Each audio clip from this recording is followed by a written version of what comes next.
war displacement camps. It's nice.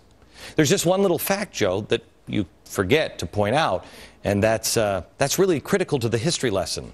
It's the who part of the rounding up process. Who was rounding people up? In World War I, it was Woodrow Wilson. In World War II, it was FDR. Both big government progressives. So yes, we did round people up, but it was never someone on the outside like me who did it. It was always big progressive government. Now, here's the Huffington Post. I'm going to show you this, because this shows you the contempt for the things that I think most Americans value. It's Glenn Beck's Restoring Honor rally. This is the quote, "The most ridiculous messages in photos." The most ridiculous messages in photos. Here are the most ridiculous. Go to the first, there it is. September 11th, this is ridiculous. This is a quote from George Washington, ridiculous. Restoring honor, ridiculous. This woman, some reason, is ridiculous. This man is ridiculous. Someone with George Washington, the Constitution, ridiculous. May I ask, do you stand with the Huffington Post on those things being ridiculous? Why are they ridiculous? Now the reports of the crowd size. Let me show you perhaps the most iconic image from the event. This, I believe, was taken from the AP, or by the AP, and God bless them for doing it. It is absolutely stunning. Remember, just the reflecting pool alone, I told you last week, this is 200,000 people.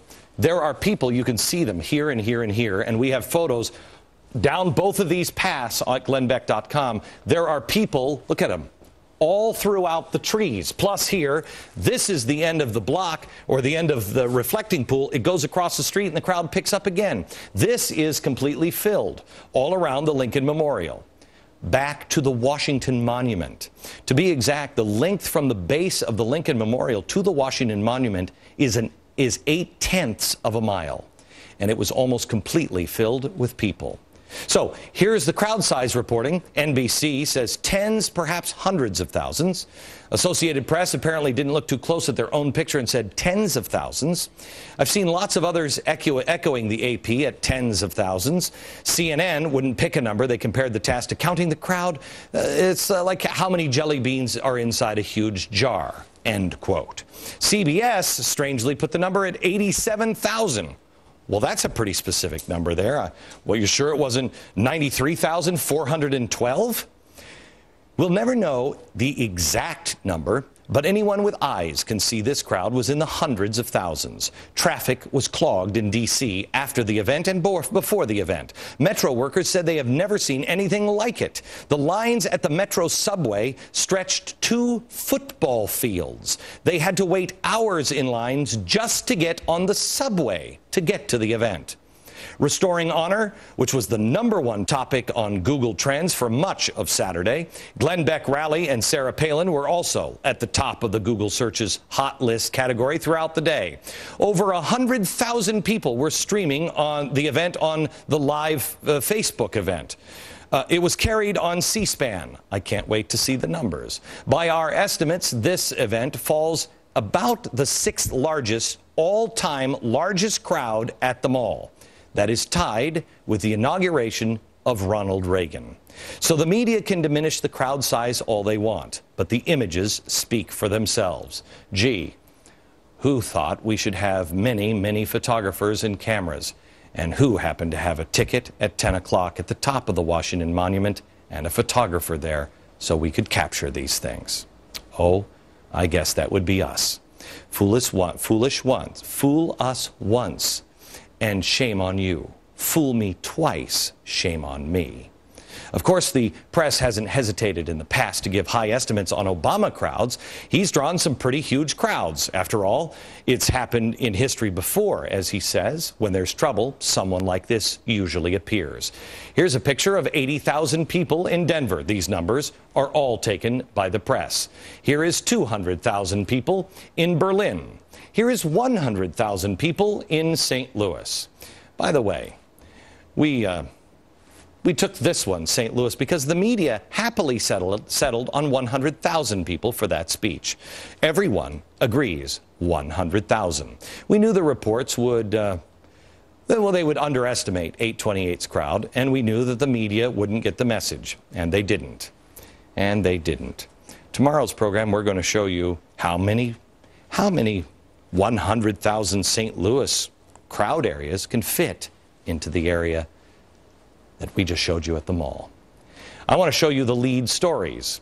The lead stories in the newspaper are here.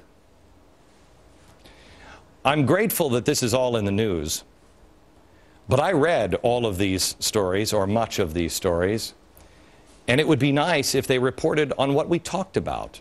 But all they reported on is things like it wasn't a tea party, it wasn't racist, it wasn't violent, it was peaceful. Well, has anybody filed a story on what it was about? Did anyone bother to report on the Black Robe Regiment? We had 240 men and women of the cloth on stage. Pastors, priests, rabbis, and yes, imams, linked arms. They were talking about the big principles of life. We talked about, there they are as they were coming on, we talked about faith and God. Did anybody think that maybe we should, I don't know, report on that? I issued a challenge, 40 days and 40 nights. It's a challenge based on the Declaration of Independence. Did anyone think that that was worth noting? Here's the story the press gave you in the end.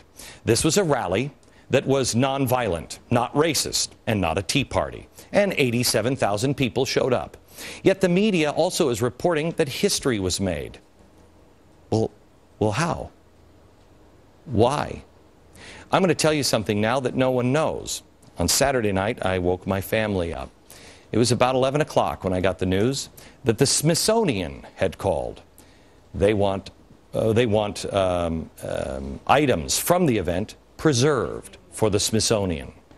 Well, gee, now, why would America's Museum of History want something about a rally that had 87,000 people and just wasn't racist?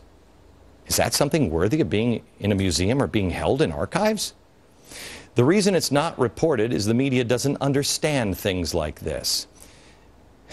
And the other reason is because those who do understand know that if it's explained and you understand what it really is, it could change the course of our country.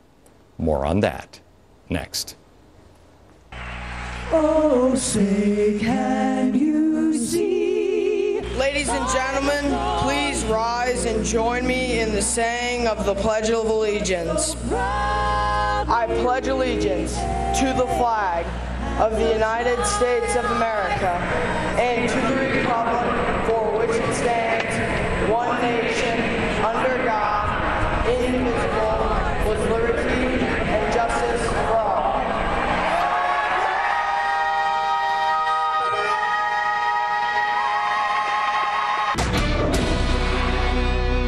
We had an amazing weekend in Washington, D.C. Hundreds of thousands of people on the mall. The critics tried to diminish the event. The crowd estimates have been strikingly low for that.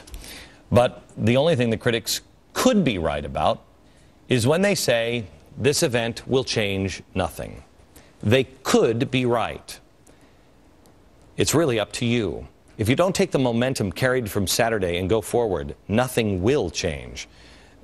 That was the core of the message this weekend. It is up to you as an individual. You change the world.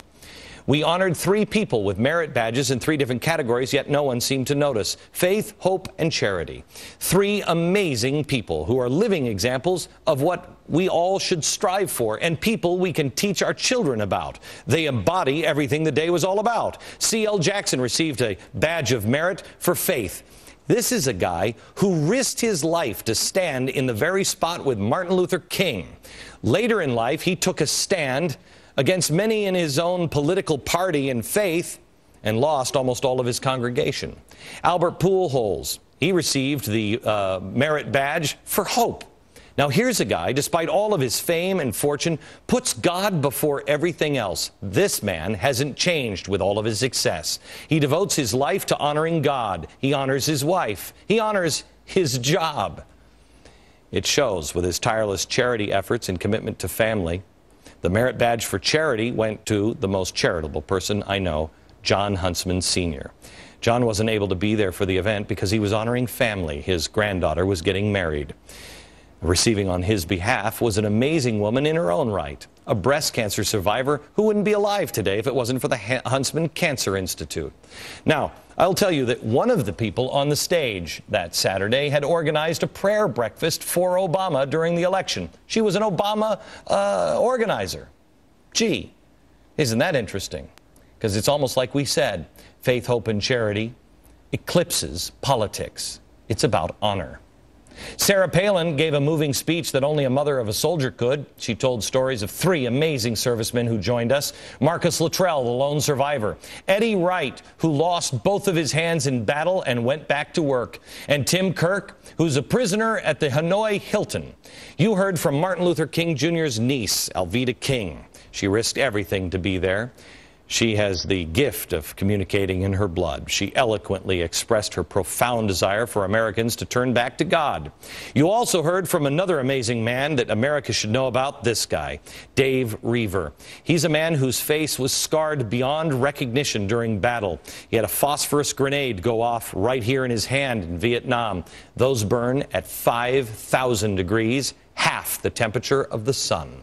He thought his life was over. He told me backstage that he had screamed one day and put his face in the pillow to scream.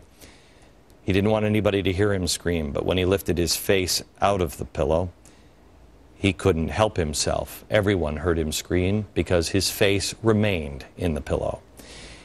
He thought his wife was going to leave him. He was alone, and he thought his life was over. She kissed him right here on the forehead, the only good place in